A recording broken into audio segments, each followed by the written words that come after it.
Welcome back mga do! O ito na tayo, no? Nag-breakfast na tayo, kumain na tayo. So may lakas na tayo. We're just gonna vlog a little bit for our orchids in here. So, a lot of people is asking on the orchids. But anyway, this time, mag-English muna. Press 2 for English. So, this is how I fertilize my orchids. Dapat itaglish na lang eh. So, the water from here is from the rainwater from my backyard. I'll show you where I collected my rainwater. You should have cover for your rainwater drum because, you know, as summer goes by, there's a lot of mosquitoes. As of now, it's cold, so the water is clear. There's no larvae or, you know, the eggs of the mosquitoes. This is I collected my rainwater. It is good for the orchids. So now going back inside, like if you watch my video from yesterday, this is how I fertilize my orchids, you know. First, you're gonna soak it on water. If not, then you need to water your orchids for maybe a few days or a week. Make sure that the base is really moisturized or like moist. Because upon like putting your fertilizer, it will absorb quickly to your plant. So this is how I soak it for like 2 days, you know. This is a quickly style of hydrating your orchids. Because you can observe, you know, like sometimes the orchids is kind of like drying out like for the leaves. So now at least for 2 days, they're able to hydrate themselves.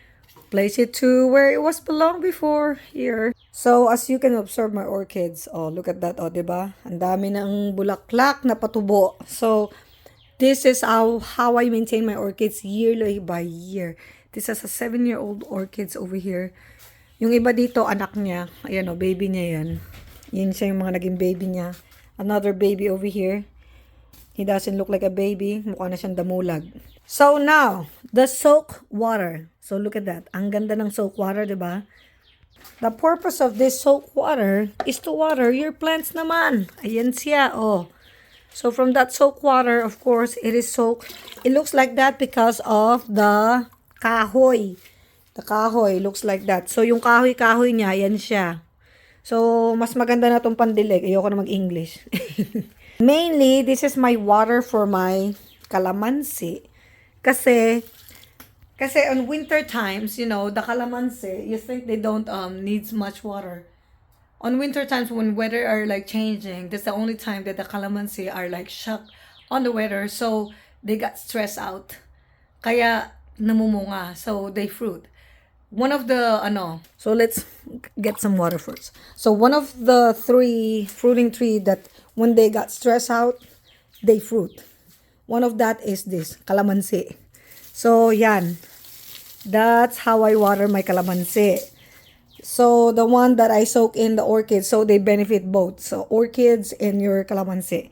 So, nowadays, a lot of people don't have calamansi right now. I don't know. It's probably, you know, the weather was like kind of like bad. And it's hard to propagate calamansi. But this is way, way more delicious than the lemon. Kaya, you know, for me, I gotta have 1 calamansi or 2. I think I have 1, 2, 3 calamansi. Kasi my husband loves the calamansi on his beer. Try nyo lang. Masarap. But the calamansi itself is really good on barbecue. When you are barbecuing something, barbecue tastes way, way different, way delicious than lemon and lime. So try it. So if you don't have any calamansi, like the fresh one, well, calamansi juice is better also. And also it's a very good source of vitamin C. So I gotta have to protect my calamansi and fertilize it. So I have calamansi year by year and year as year goes by. Through the years, ganon. O, uwi na.